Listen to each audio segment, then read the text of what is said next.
tres arcángeles son mencionados, son nombrados específicamente por las Escrituras. Uno de los nombres de estos arcángeles es Miguel, que significa como el Señor. El significado de Miguel es como el Señor. Otro de los ángeles de los arcángeles es Gabriel. Y su significado, su nombre es hombre de Dios. Hombre de Dios. Y el otro arcángel es Lucifer. Lucifer, que significa portador de luz. Portador de luz. La tarea de Miguel, el primer arcángel que mencioné, es proteger al pueblo de Dios, los judíos. Esa es la tarea de él. Y cumplir lo que concierne a Israel.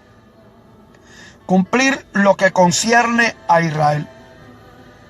Gabriel permanece en la presencia del Señor proclamando su palabra. Proclamando su palabra. Y Lucifer era el responsable de la alabanza y la adoración. Y la Biblia dice que estaba lleno de piedras preciosas y lleno de música. ¿Por qué comienzo de esta forma? Porque antes de yo hablar de Jesús, que es lo que estamos celebrando, la Navidad, tengo que hablar del principio. Y en este principio yo quiero que se enfoque en Lucifer. La Biblia dice, y Dios dijo, que era un modelo de perfección, lleno de sabiduría, lleno de hermosura, era perfecto, estaba en el jardín de Dios y estaba adornado con toda clase de piedras preciosas, dice la Biblia. Rubí, crisólito, jade, topacio, cornalina, jaspe, zafiro, granate y esmeralda. Dice, tus joyas y encajes estaban cubiertos de oro. Wow. Y especialmente preparado para ti, desde el día en que fuiste creado. Dice Ezequiel, capítulo 28. O sea que este ángel estaba en el jardín de Dios. Casi nada, en el jardín de Dios. Y este ángel, cómo los demonios se manifiestan en ella. Y esos escenarios son monumentales. Donde millones de personas, cuando lo recomiendan en medio de aquella viacrisis que tenía Saúl, le dicen, hay un muchacho que toca bien. Se pasaba tocando donde cuidaba las ovejas. Y por eso cuando los demonios atormentaban a Saúl, David tocaba el arpa y se calmaban. Lo que lo ataba, lo que lo molestaba, lo que lo perturbaba. Y ahí era donde estaba la diferencia de ese tipo de música. Hay música que es alegre. Hay música, ¿verdad?, que es como la de Navidad, alegre. Es una música para animar el ambiente y para que la persona tenga un festejo bonito. Pero hay música que son de coritos. La gente va en unos coros, los cantan, himnarios de gloria, muy bonitos. Pero usted sabe y yo sé que hay alabanzas que no son como las demás. Hay unas alabanzas que rompen el récord, no porque las pusieron en la radio, es que tocan el corazón de la persona y lo sacuden, porque van directamente con la unción del Espíritu Santo de Dios. Y esa es la diferencia. Por ejemplo, cuando miramos la música secular, está apadrinada, la mayoría de ella, por los santeros. Si usted se da cuenta, por ejemplo, Rubén Blades, El Gran Combo, Oscar de León, Frankie Ruiz, el difunto, Héctor Lavoe, el difunto, Chamaco Ramírez, el difunto, Celia Cruz, la difunta, Tito Puente, el difunto. Cuando miramos a Richie Bobby Cruz, que están vivos todavía, y miramos las canciones que grabaron como Rey Barreto, que se fue, y miramos las canciones de ellos, vemos que están apadrinadas con canciones dirigidas a Changó, y Changó los bautizó. Por eso es que vemos que las canciones de ellos no mueren. Por eso vemos que Héctor Lavoe sigue pegado en la radio, porque la música de él fue saturada por Changó y Obatalá. Lo mismo ocurrió con Chamaco Ramírez, y lo mismo ocurrió con la música de Tito Puente. Imagínense la de Celia Cruz. Fueron músicas que cruzaron fronteras. Y ahora mismo hay uno, que es Marc Anthony, que cuando canta Aguanile se manifiesta en el Choliseo o en los eventos, esos demonios poderosos que comienzan a tomar posesión del escenario, y es tan pegajosa que aún los cristianos, cuando la oyen en las tiendas, se mueven y la bailan, porque van saturadas y poseídas por demonios para mover la carne y sacar el espíritu a pasear y confundir esa adoración verdadera. Y entonces ahí es donde viene la situación. Por eso usted ven los niños, cuando oyen la música, se mueven. Y la música que ha trascendido en esta época, una música, mucha de ella blasfema, con letras asquerosas, sucia, inmoral, importante en templos y en sinagogas. Y estamos viendo una mezcla, un espagueti, que han querido mezclar lo de Dios con lo del diablo. Hermano Molina, ¿de dónde usted saca eso? Bueno, lo saco de la unidad matrimonial de la perversa Jezabel y el rey Acab, que se casó con esa mujer que era de otra nacionalidad, y ella trajo sus dioses, el del sexo, y trajo Alá, y quiso establecerlo con el culto de Dios, y comenzó a matar lo que era de Dios y a destruirlo. Y eso llevó a un caos brutal, en una mogolla donde sacudió de forma terrible y trajo desgracia a la ciudad de Samaria. Ahí es donde aparece en acción un hombre, un profeta de Dios, como lo era el profeta Elías. Y Elías entonces comienza a enfrentar a los falsos santeros, brujos, curanderos, adivinos, hechiceros, y a la bruja más grande, doña Jezabel, y a enfrentar a sus soldados y a enfrentar sus leyes y sus decretos puestos por el Senado y la Cámara en ese palacio. Ay, Dios mío, siento a Dios. La corrupción era terrible. Y aquí vemos, y por eso me detengo, porque el enemigo lo botaron del cielo, se convirtió en diablo, se le conoce como Satanás, que es el acusador, y se trajo la tercera parte, o sea, los demonios caídos, ángeles caídos, y él estableció la música y la adoración hacia el diablo y los demonios, y por eso es que el diablo quiere que le adoren. Jesús de Nazaret. ¡Ah!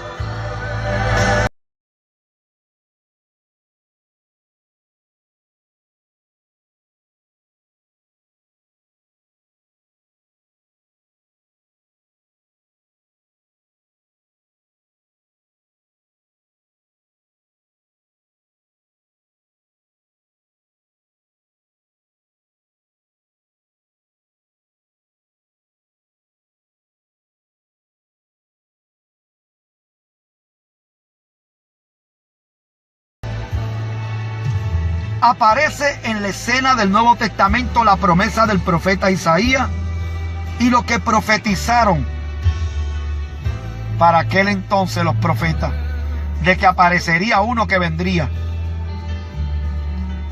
que sería mayor que todo.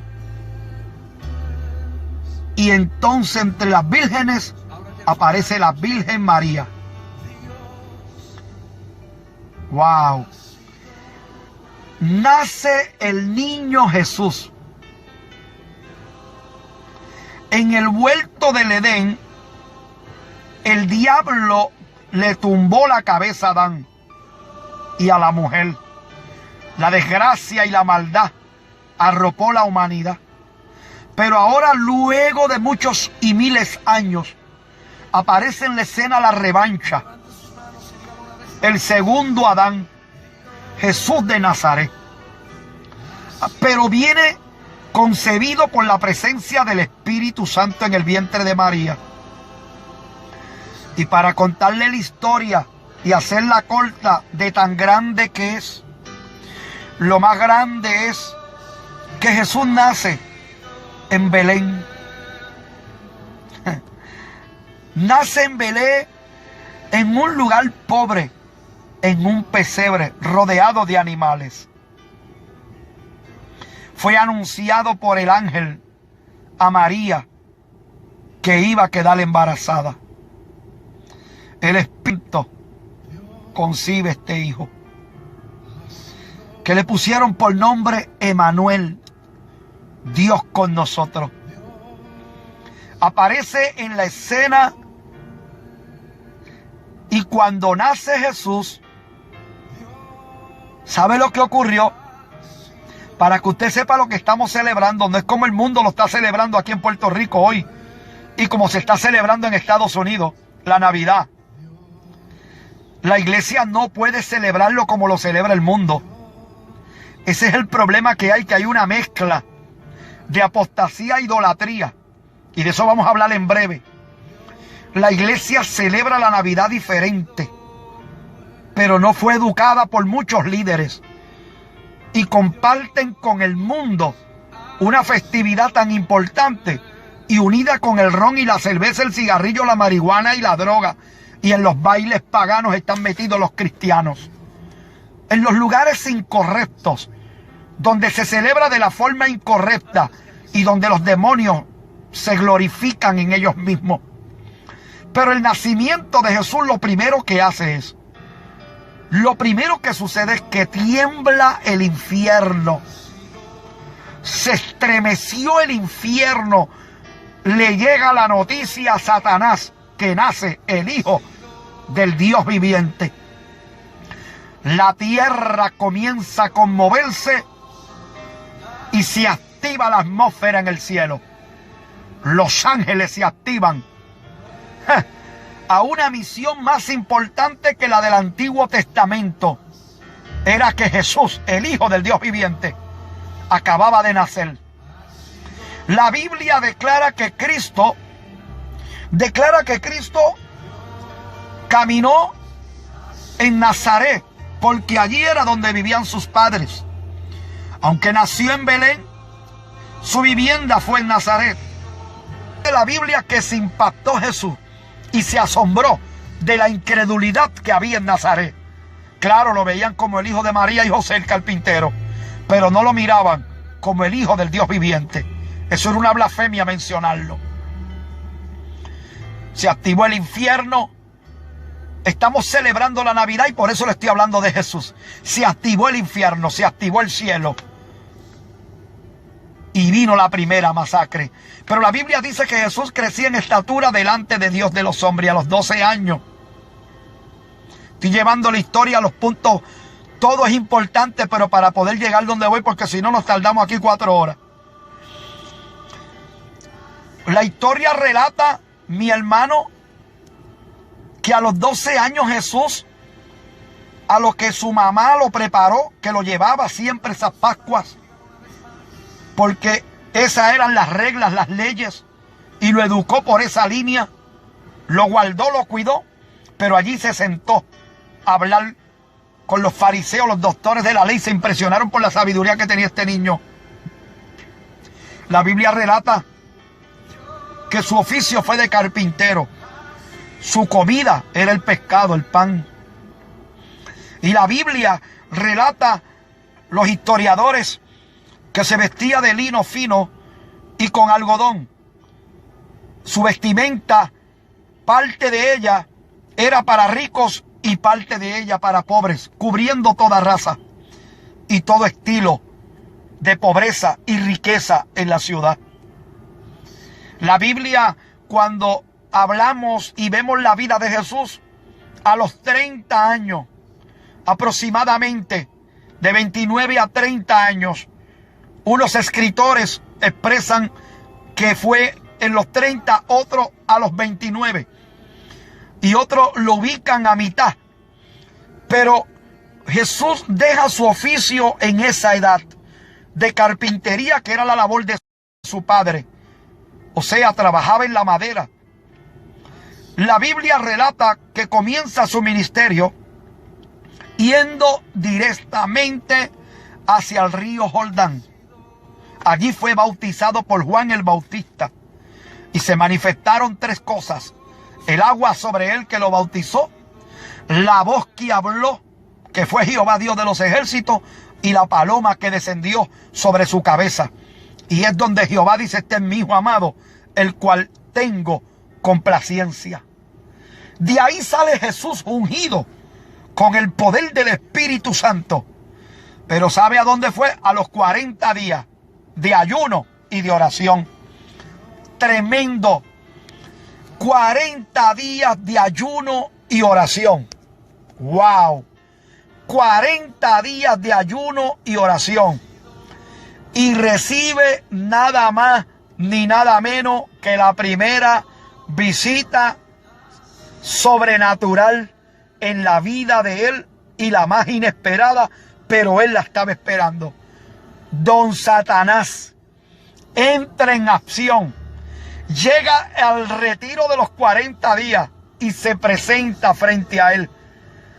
Y por el Espíritu lo saca al desierto. ¡Qué terrible!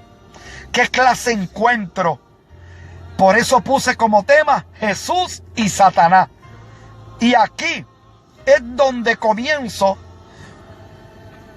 a traer lo que el Espíritu Santo ha puesto en mi corazón para compartirlo con ustedes.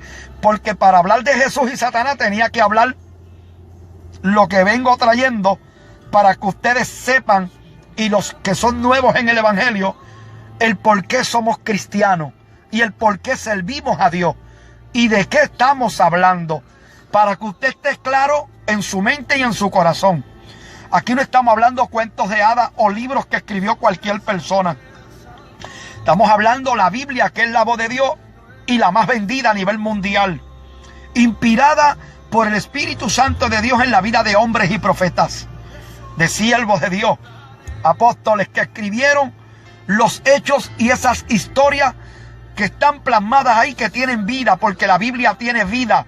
Esa letra tiene vida, rompe el tuétano, entra al corazón y quita el pecado más brutal del ser humano. y Jesús entra en acción. Satanás se le aparece. ¡Pam! Aquí estoy. Satanás lo conocía. Satanás lo había visto ya en el cielo. Satanás sabía quién era Jesús. Pero ahora venía a enfrentarlo como enfrentó en forma de serpiente. Disfrazado en serpiente, habló con la mujer.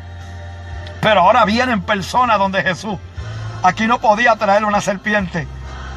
Aquí no se podía meter dentro de un perro, una vaca, un toro. Aquí vino en persona. Porque Jesús sabía quién era él también. La revancha de dos boxeadores. La revancha de dos luchadores.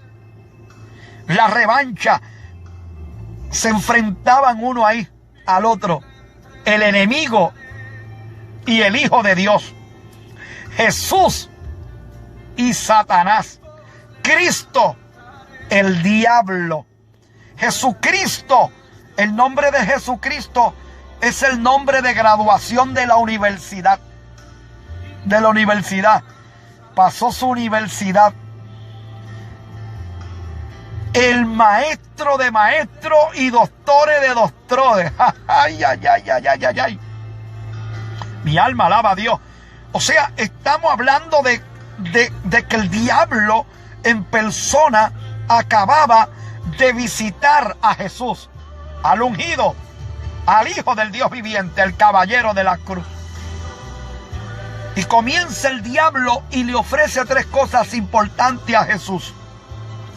Le ofrece tres cosas importantes a Jesús, de las cuales hay que mencionar.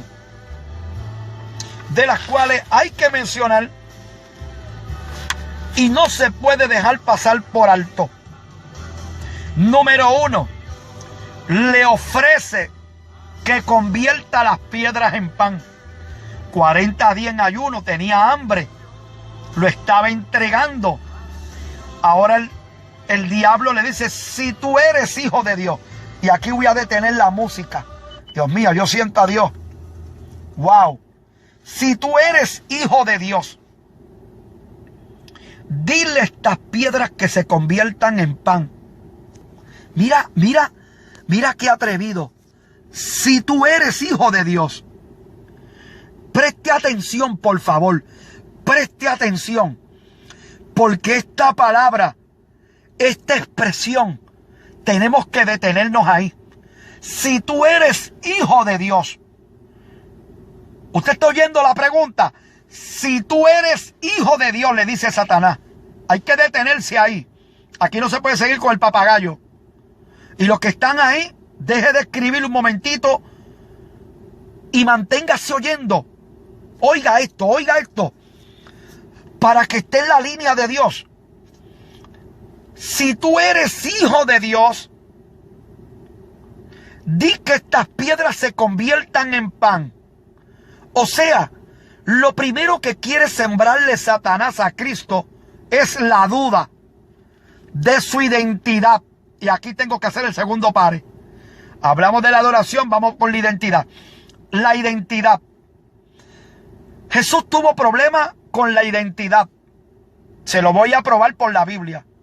Los fariseos dijeron que no era el enviado, que él simplemente era profeta. Los saduceos lo vieron como un buen maestro y como profeta. Y los doctores de la ley lo vieron como un político. Por eso lo matan, para no crear una revolución o un golpe de estado, porque el pueblo se había volcado a favor de Jesús. Si vamos a hablar del nacimiento y de la Navidad, hay que hablar estas cosas para que usted sepa lo que usted está celebrando. O sea, los hermanos de Cristo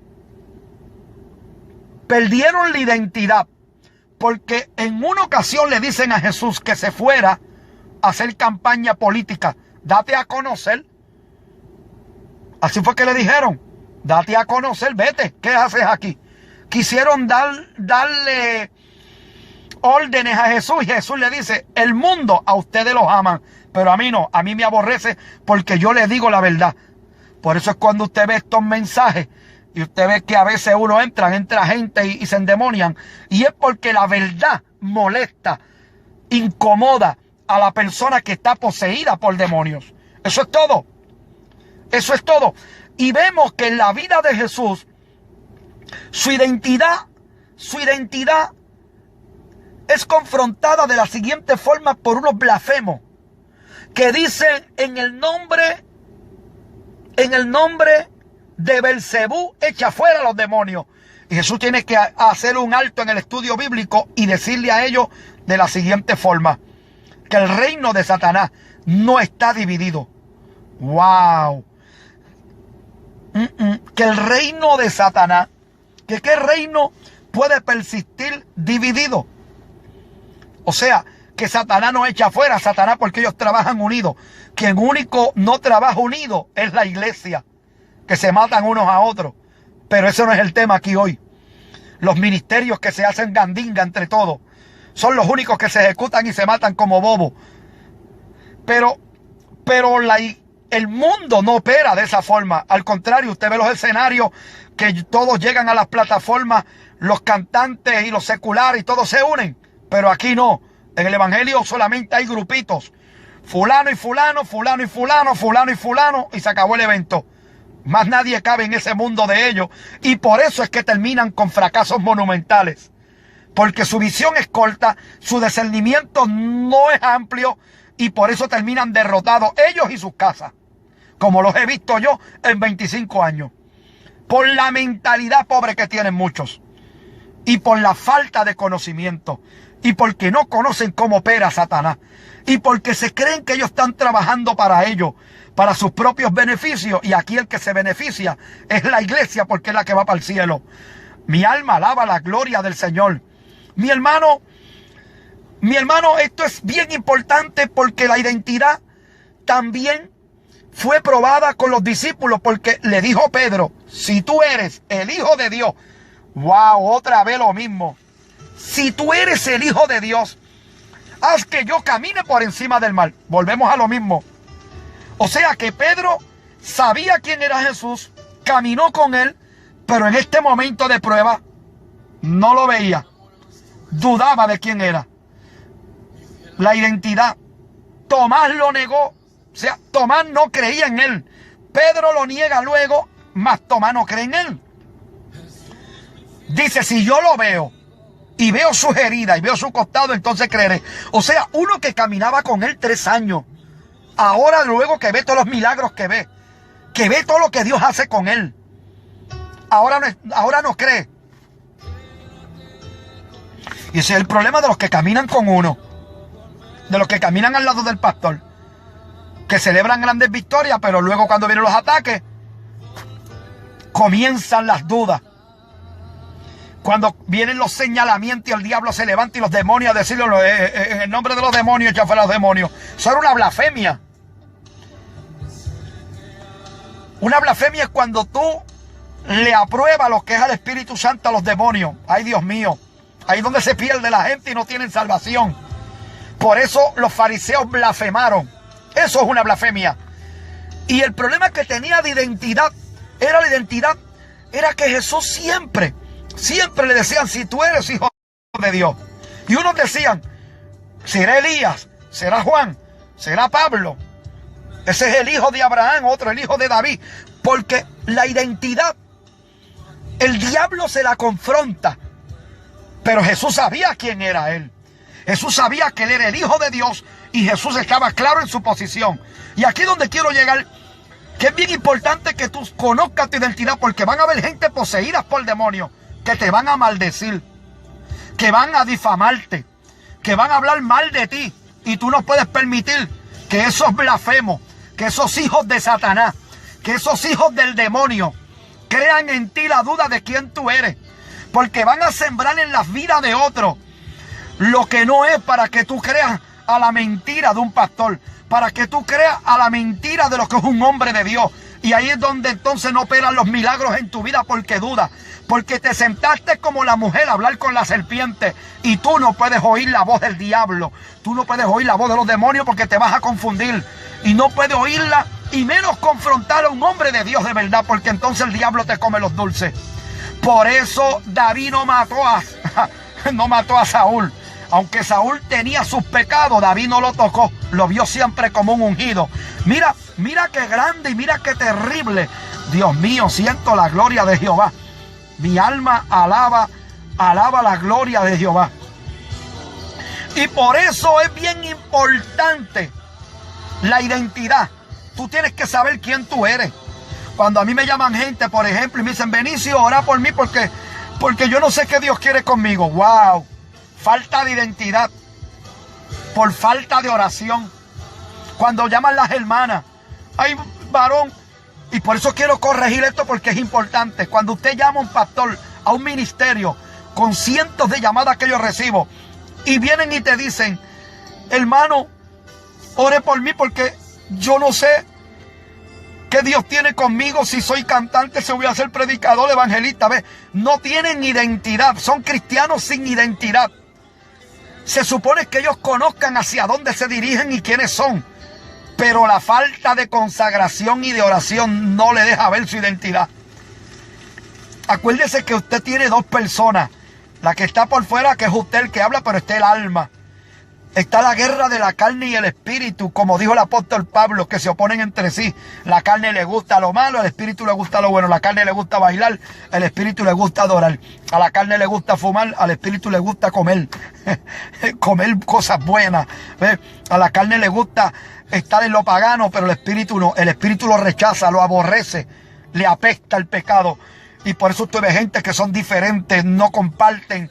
Donde están los demonios, donde está el diablo. Esta palabra molesta, ¿sabe a quién? A los aleluyas, a muchos aleluyas. Esos aleluyas que comparten con los santeros, con los curanderos, que son amigos de los católicos, que son amigos de los gays, que son amigos de las lesbianas, que se sientan con ellos en sus fiestas. A ellos les molesta.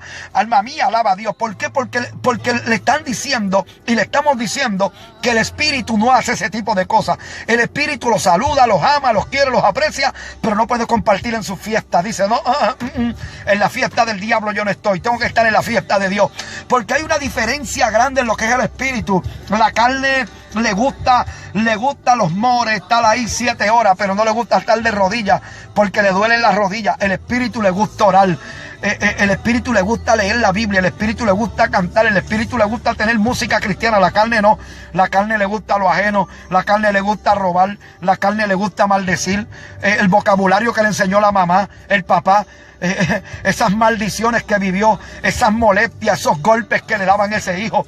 Y entonces por eso usted ve que le habla malo a todo el mundo, a esa persona le molesta. Y por eso usted ve a esa persona, cuando usted ve personas que atacan a los hombres de Dios, son personas fracasadas, son personas que no tienen identidad, son personas que se sienten arruinados ellos mismos, han fracasado en sus matrimonios, han fracasado en todo lo que quieren hacer. Y entonces, como se sienten fracasados, se sienten con una estima en el piso que se supone que no se sientan así. Y sienten tanto odio hacia los demás que odian a Dios, odian los ungidos de Dios, odian la iglesia, porque se sienten que no progresaron, que no sirven, cuando no es así, cuando no es así. Cuando no es así, cuando se supone que ellos sean victoriosos, cuando se supone que ellos tengan victoria en victoria, que caminen de victoria en victoria, pero el problema mental, la falta de identidad, que no se conocen a sí mismos. ¿Por qué ustedes creen que hay personas que dicen, ay Dios mío, lo que yo hice, luego que cometen el error? Ay, ¿por qué yo hice esto? ¡Wow, Dios mío! Y ahí es importante, es bien importante la identidad. No pierdas tu identidad. Por eso fue que Tomás perdió su identidad. Y por eso es que Cristo le dice a Tomás, le dice, no seas incrédulo, sé creyente.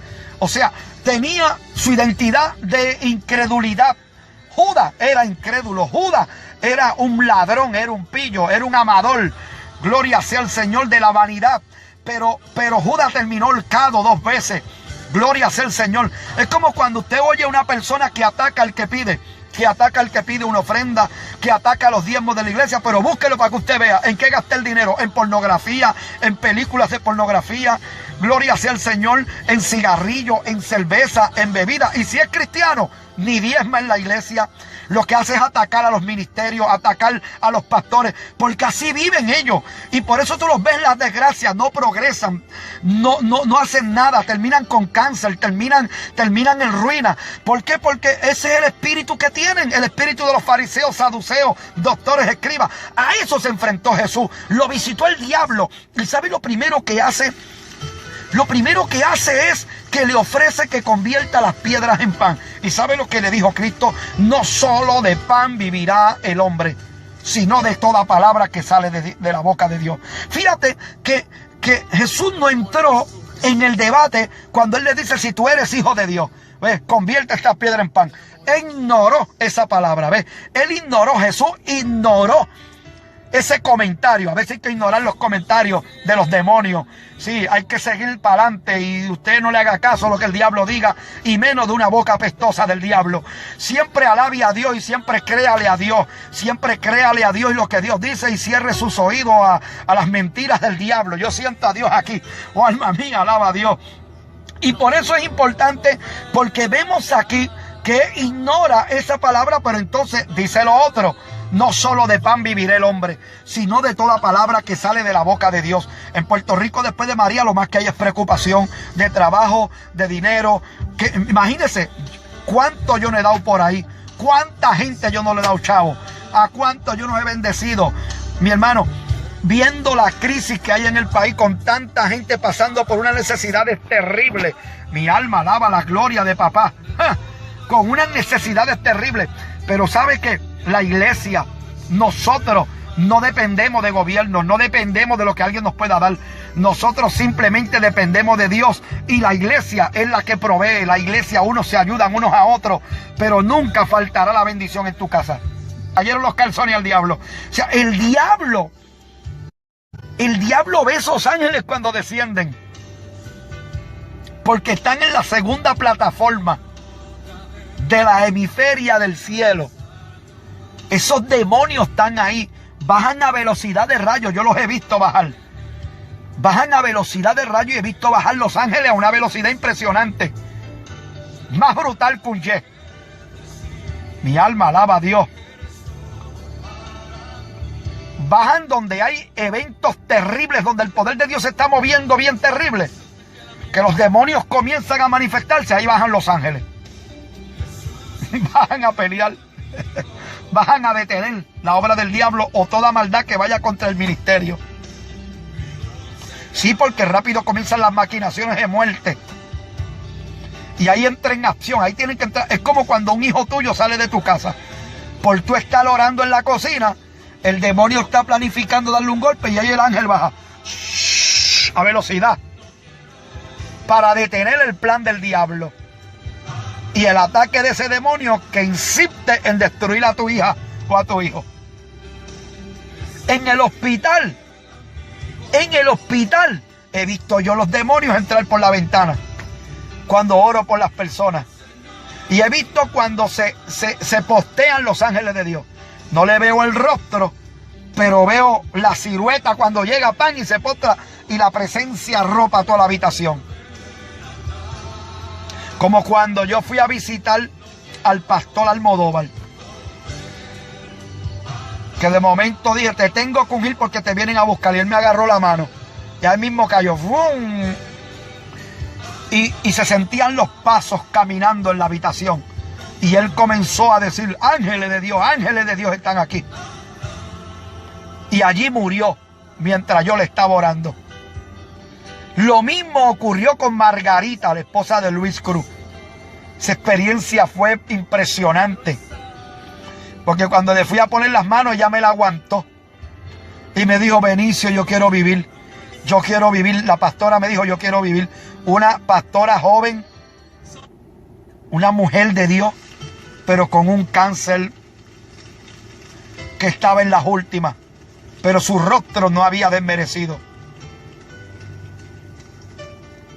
Pero cuando oré en aquella montaña, ella me agarra la mano y yo le dije, Margarita, me enviaron a ungirte para despedirte. Déjame orarte y déjame ungirte, porque te mandaron a buscar. ¡Wow! ¡Qué clase de escena! Una mujer a quien yo amaba, esta pastora muy buena conmigo, muy respetable, y no es nada fácil ir a despedirla. Y cuando la ungí, ella comenzó a llorar y la presencia la arropó, y yo sentí cuando el demonio que estaba en aquella habitación salió, y la aseguré, los cuartos, las ventanas, la frente, su garganta, sus manos, sus pies.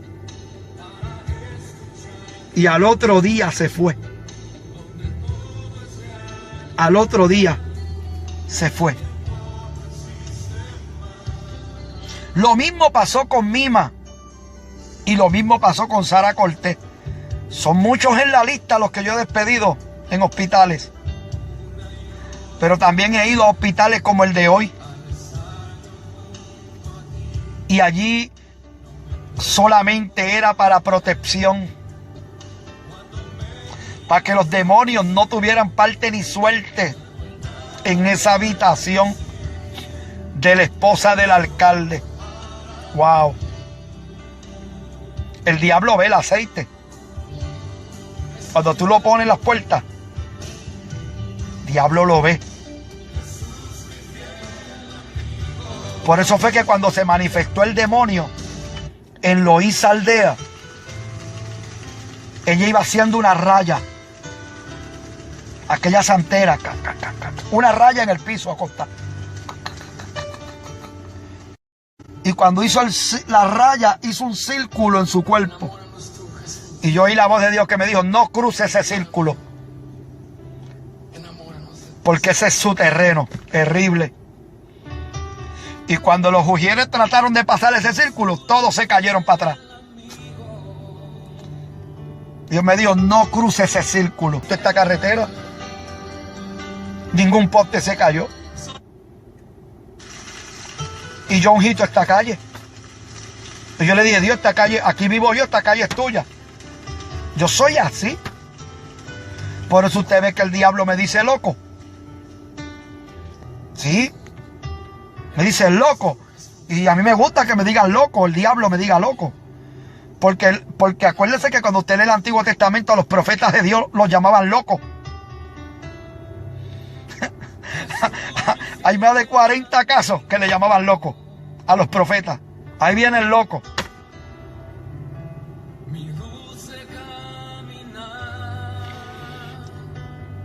Y yo le dije, Señor, esta casa es tuya. Yo no voy a poner tabla en todas las ventanas. Puse al frente nada más.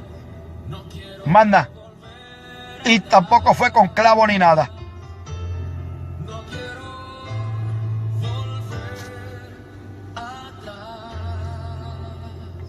Aquí lo que pasó fue que los palos de los vecinos cayeron en el patio en la parte de atrás. Yo lo saqué, manda. Parte de hojas y ganchos. Pero Dios me bendijo. Y la casa de oración le dije a Dios, todo lo que está ahí es nuevo. El pueblo fue quien me dio las ofrendas. Y yo compré todo lo que está ahí. Eso es tuyo, eso no es mío. Yo le dije a Dios, si tú la quieres tumbar, túmbala. Si la quieres dejar, déjala. Porque yo te la di a ti. Aquí lo que se hace es orar. Allí no se dañó nada. Quedó intacta como si por allí no hubiera pasado María. Y esa casa no está tapada entre montes, está frente a un parque abierto.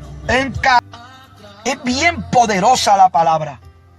La palabra es bien poderosa y tú tienes que usarla. Tienes que moverte en fe y tienes que usarla. Declarar que está hecho. Decir, Señor, yo recibo. Jesús y Satanás. Satanás vino a matar. Jesús vino a salvar. Satanás vino a robar. Jesús vino a dar. Satanás vino a poner tristeza. Jesús vino a traer felicidad. Satanás vino a hacer un velorio. Jesús vino a romper esa funeraria. Satanás, Señor lo reprenda, apareció con sus demonios y está para romper las casas, los matrimonios. Pero Jesús vino para construirlo y edificarlo. Vino el enemigo para traer el odio, la blasfemia, las malas palabras. Pero Jesús vino para que tú hables bien, adores su nombre y para que tú exaltes la gloria de papá. El espíritu lo que quiere es adorar a Dios y obliga a la carne a que lo haga. La carne pelea con el espíritu para que el espíritu no pueda hacer nada. Por eso tú tienes que batallar, tienes que luchar, porque es una guerra entre las tinieblas y la luz, entre Dios y Satanás. Es una guerra que tú tienes personal, emocional, una guerra de identidad, una guerra del espíritu, pero tú la puedes ganar. Tú puedes ganar esa guerra, tú puedes vencer a los demonios, tú puedes vencer la enfermedad. Ese cáncer se puede ir, ese SIDA puede desaparecer, esa artritis se puede ir, esa diabetes se puede ir. Mi hermano, esos dolores de migraña se pueden ir. Mi alma alaba a Dios. Esos riñones que están afectados pueden ser sanos. Ese seno que tiene cáncer puede ser sano. Esa próstata que ahora mismo está con infección puede ser sana. Esa vagina enferma puede ser sana. Ese vaso que tú tienes que te duele puede ser sano. Esa molestia en el corazón puede ser sana. Yo siento a Dios aquí. El Señor puede coger y sanarte ahora mismo. Esas ataduras que tienen tus hijos, con tú solamente proclamar el nombre del Señor, pueden ser libres. Todo depende de ti, todo depende de lo que tú creas, todo depende de ti. Creerle a Dios, ponerte fuerte, no, yo quiero, yo creo, yo quiero, yo lo voy a lograr. Mi alma alaba a Dios.